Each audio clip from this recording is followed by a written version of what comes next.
Selamat datang di Skadron Udara 11. Menyergap secepat halilintar. Thunder! Thunder! Thunder! Thunder! Mantap!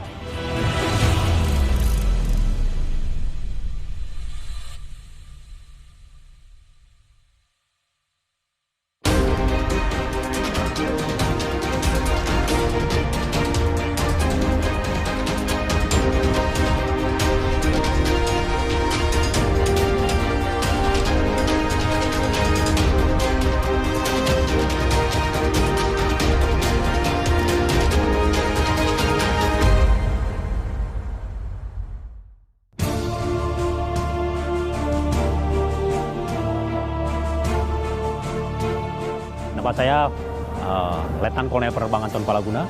Saat ini saya menjabat sebagai Komandan Skadron Udara 11.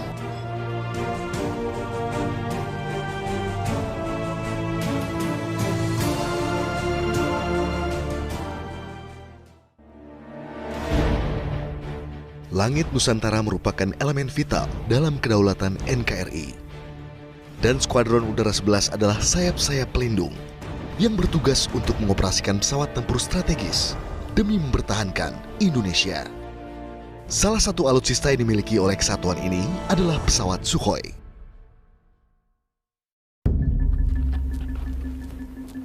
Pagi, Dud. Gimana kabar? Siap. Baik, pesawat aman.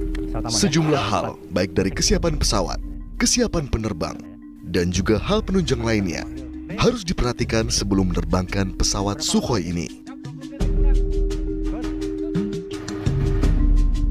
Oleh sebab itu, Komandan Skuadron terus melangsungkan inspeksi agar penerbangan berjalan sesuai rencana.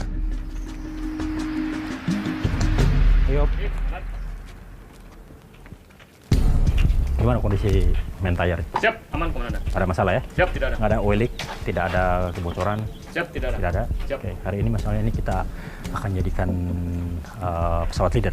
Ada yang hal lain yang perlu disampaikan? Inspeksi yang dilakukan oleh Komandan Skuadron 11 bertujuan agar para anggota selalu siap dalam keadaan apapun. Berapa menit lagi? Siap. Hal ini juga dilakukan secara rutin setiap hari oleh Komandan bersama dengan beberapa penerbang lainnya sebelum melakukan misi ataupun latihan. Dengan adanya inspeksi ini, para penerbang dan anggota lainnya dapat mengetahui kesiapan atau tidaknya sebuah pesawat. Diyakinkan betul semuanya tidak ada permasalahan. Kemudian nanti tolong laporkan ke saya kalau sudah pesawatnya semua sudah ready ya. Siap, kami cek lagi. Oke, lanjut. Silakan. Pengecekan dan inspeksi harus dilakukan dengan seksama untuk menghindari hal-hal yang tidak diinginkan, mulai dari badan pesawat dan juga bagian lainnya yang ada pada pesawat tempur ini.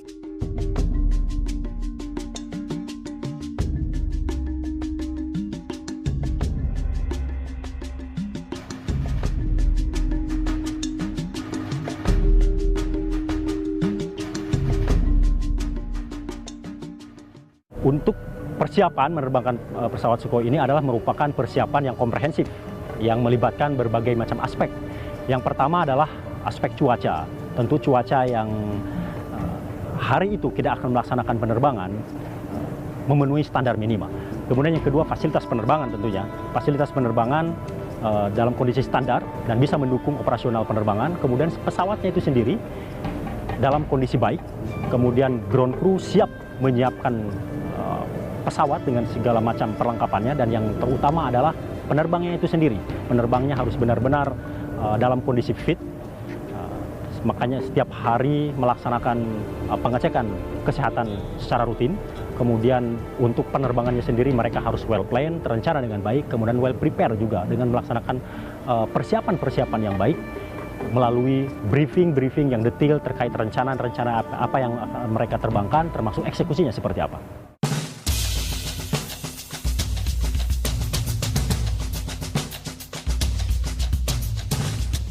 Sebagai sayap-sayap pelindung Nusantara, dalam perjalanannya, Skuadron 11 memiliki sejumlah jenis pesawat tempur yang melindungi kedaulatan Indonesia dari udara.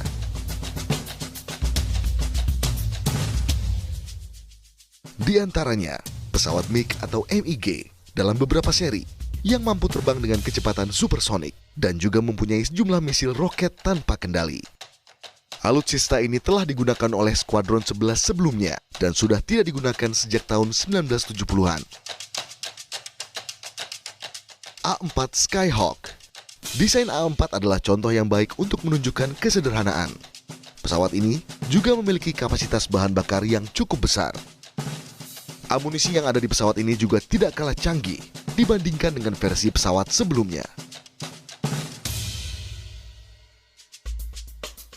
Dan kini, Sukhoi Su-27SK menjadi kekuatan yang berada di lapangan udara Sultan Hasanuddin.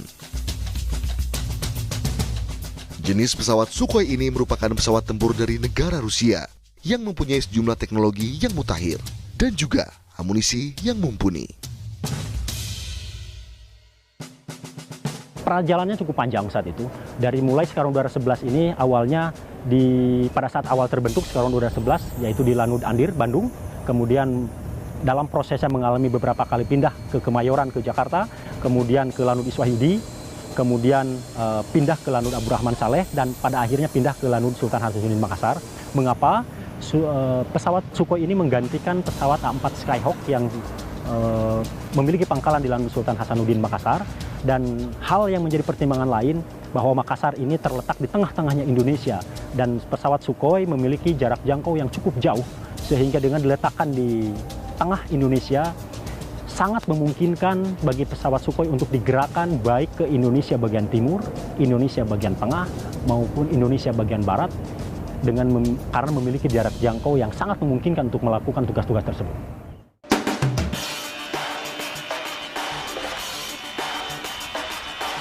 Karakteristik dari amunisi yang ada di pesawat Sukhoi terbagi 3 jenis: jarak dekat, jarak menengah, sampai dengan jarak jauh. Untuk jarak dekat, jangkauan misil pada pesawat Sukhoi ini mencapai 30 km. Jenis dari senjata misil jarak dekat ini adalah R-73. Sedangkan untuk jangkauan misil jarak menengah dapat mencapai jangkauan 65 km dengan amunisi RVV-AE. Dan untuk jarak jauh dapat mencapai lebih dari 85 km dengan amunisi jenis R-27ET. Senjata ini dapat dengan cepat mencapai objek yang terletak jauh tersebut dengan kecepatan yang luar biasa. Oleh sebab itu, pengenalan senjata atau yang disebut dengan armaman juga penting kepada anggota baru agar dapat mengetahui segala bentuk dan fungsi dari setiap senjata. Dengan adanya pengenalan amunisi ini, para penerbang dapat menggunakan armaman dengan optimal dan juga maksimal sesuai dengan fungsinya serta keunggulannya.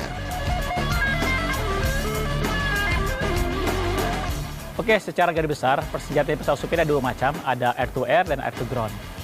Air-to-air itu dibagi 3 klasifikasi, yang pertama adalah jarak dekat, jarak menengah, dan jarak jauh. Seperti kita di belakang kita ini adalah, ada pesawat menggunakan misil jarak dekat, yaitu kita mempunyai misil R-73, ada jarak menengah, yaitu kita menggunakan RVV-AE, dan juga ada jarak jauh kita menggunakan R-27AT.